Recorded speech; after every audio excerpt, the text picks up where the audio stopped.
திருவையாற்றில் வாழை பதப்படுத்தும் தொழிற்சாலை அமைக்க வேண்டும் என தவிக அரசிற்கு வாழை விவசாயிகள் கோரிக்கை விடுத்துள்ளனர். தஞ்சாவூர் மாவட்டம் திருவையாறு மற்றும் காவிரி கரையோர பகுதிகளில் ஆயிரக்கணக்கான ஏக்கரில் வாழை சாகுபடி நடைபெற்று வரும் நிலையில் நிலத்தடி நீர் பற்றாக்குறை, உரவிலை உயர்வு மற்றும் இயற்கை பேரிடர்களால் விவசாயம் கடுமையாக பாதிக்கப்பட்டுள்ளதாக விவசாயிகள் வேதனை தெரிவித்தனர்.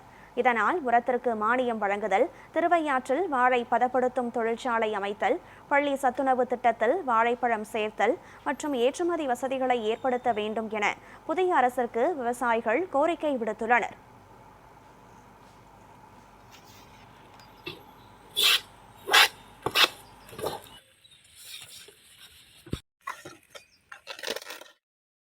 திருவையாறு என்றாலே நெல்லுக்கு அடுத்தபடியாக வாழை தான் விவசாயம். கிட்டத்தட்ட ஒரு 60% திருவையாறுல இருந்து வாழை இலை, வாழைத்தார் தமிழ்நாடு பூரா பூர்த்தி செஞ்சுக்கிட்டு இருக்கோம்.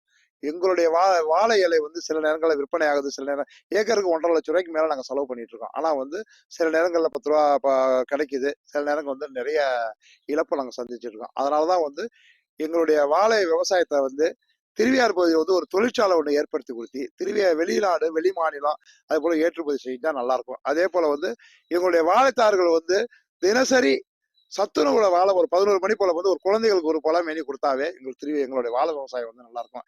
சென்ற வருடம் நாங்க ஆட்சியில பல முறை கோரிக்கை வச்சு இது மாதிரி தொழிற்சாலை கேட்டோம். திருவையாறு பகுதியில வாழைப்பழத்தை சத்துணவு கொடுங்கன்னு கேட்டோம். ஆனா சென்ற ஆட்சி செவிசாய்க்கவில்லை. இந்த புதிதாக பொறுப்பேற்றுக் கொண்ட ஆட்சினாலும் இது மாதிரி விவசாயிகளுடைய முன்னேற்றத்துக்கு இந்த அரசு பாடுபட்டு வாழைத்தாறு திருவையாறு பகுதி ஒரு தொழிற்சாலை ஒன்று ஏற்படுத்தி கொடுத்தோம். வாழை இலையை முழுசா ஹோட்டல்லாம் வாங்கி நல்லா வாங்கி உற்பத்தி பண்ணினாங்களே எங்களுடைய விவசாயம் நல்லா இருக்கும். இது அரசு தான் இந்த கோரிக்கையை ஏற்படுத்தி எங்களுடைய பொருளை வெளிநாடுக்கு ஏற்றுமதி செஞ்சு கொடுத்தா எங்க வாழ்வு நல்லா இருக்கும்.